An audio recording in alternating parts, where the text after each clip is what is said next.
welcome back. You look great, bud. I'm very happy to be here. You're living in the U.S. again. Yes. While you're doing this play. Right here in New York. Yes. Couldn't be happier. Right in time for Halloween, by the way. We are, which yes, I know we're that here. you don't love.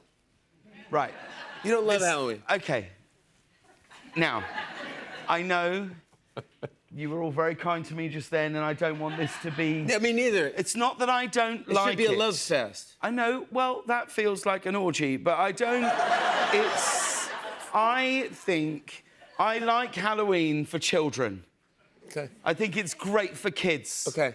My issue is, in America, so obviously we used to live in Los Angeles, and adults in America, much more than in Britain, are really into it. Yes. And they go like, you know, you get adults being like, what are you going to dress up as for Halloween? I'm like, well, nothing. No, my children. So then, then people think you're like awful if you don't do that. Yeah. And then, so then you do dress up. Okay. And my issue is I like dressing. I think it's fun. Listen, we have silly jobs. We like doing all this silly stuff. Yeah, we do it for a living. And so you turn up at a party, and everyone's thrilled when you walk in. Oh, look, you're Elton John, and you're Freddy Krueger, and yes. Oh, look at all this.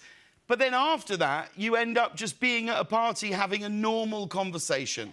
Yeah.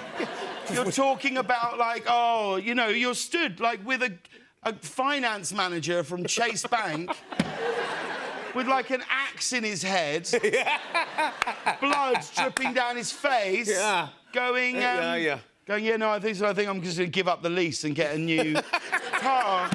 And there's no need to be... Yeah. There's no need for us to be wearing these outfits. Yeah, for 4 hours. That's my... Dressed like that, That's my issue. I met a lady who was a teacher.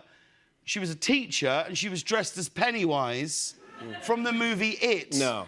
And that's a character that I think eats children. And I was like, Yeah, that's correct. feel right, yeah. Do you know what I mean? It is an interesting thing, do you think, being outside of America, that we tell kids don't talk to strangers, and then one night of a year...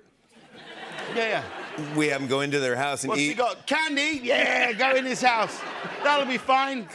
Just eat some with And then you don't talk to anyone until Christmas, where I'm going to take you and I'm going to sit you on a man's lap. We got some... We love the holidays. Yeah.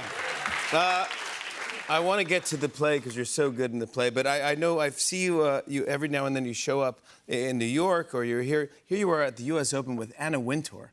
There we are. Who's one of my all-time faves. What do you guys do what do you talk about when you hang out with Anna Wintour? I mainly just give her a lot of fashion advice.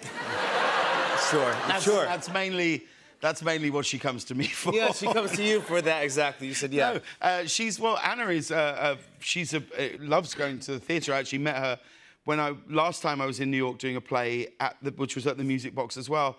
I was in a play called One Man, Two Guvnors, and she came to see me in that play and was very, very, you don't need to... Amazing in that play, too. But she was very, very, very supportive of me. And so ever since then, we'll, you know, hang out, which is really nice. And she's a huge tennis fan, and we went to the US Open, my wife and I and her, and it was, it's lovely. And she's pretty fun. She's the greatest fun. Yeah, she's terrific fun. Must have been awkward. This is one night you were at a portrait gallery with her, and you guys wore the same outfit. That's a bummer. That's a bummer. You should have emailed before you went out. I know. I do say to her to, you know, stick with the bob. Stick with the bob. Yeah, that was your move that night. Yeah.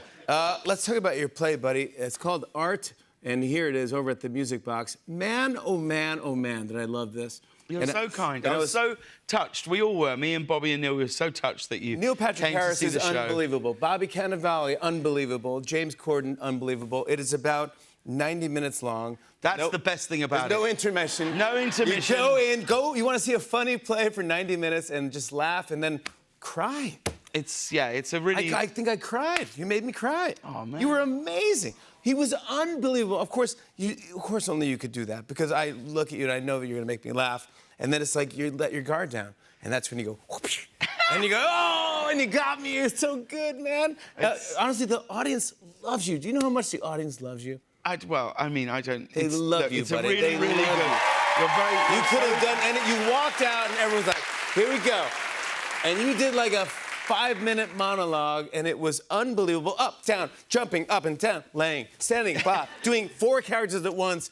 It was a masterpiece and almost got a standing ovation in the middle of the show. It's a brilliant part. It's a part I've always wanted to play. The play hasn't been on in New York for, I think, 28 years now. And essentially the play is about three friends, and one of the characters, Neil's character, buys a painting for $300,000, but it's just a white canvas.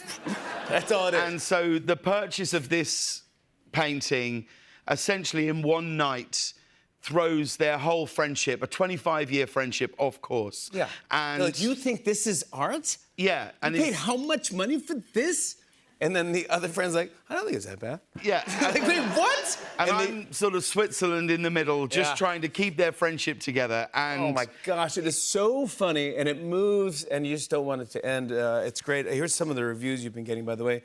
Corden is reasserting himself as a major theater actor. That's from Variety. This one says, Corden is superb, a perfectly calibrated level of hysterical, sincere, and crisp. The Guardian. And this one says, James Corden delivers a master class of comedy. Daily Beast, come on. Master class? It was great.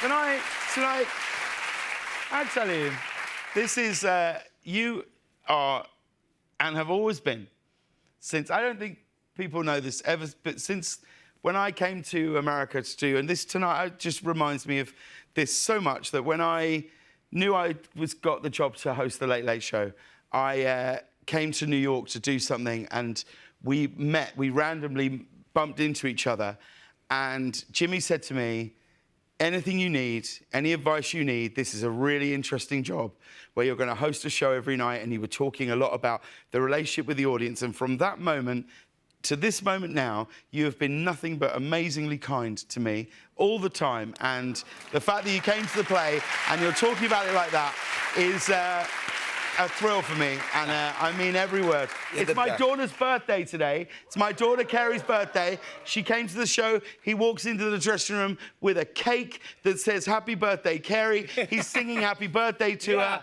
It's the nicest. You are so kind to me and my family always. I mean it, truly. She's the cutest. Happy birthday! You're the best family. Oh my God. James Corden Art is now playing on Broadway at the Music Box Theater. James and I are doing something fun after the break. Oh, this will be fun.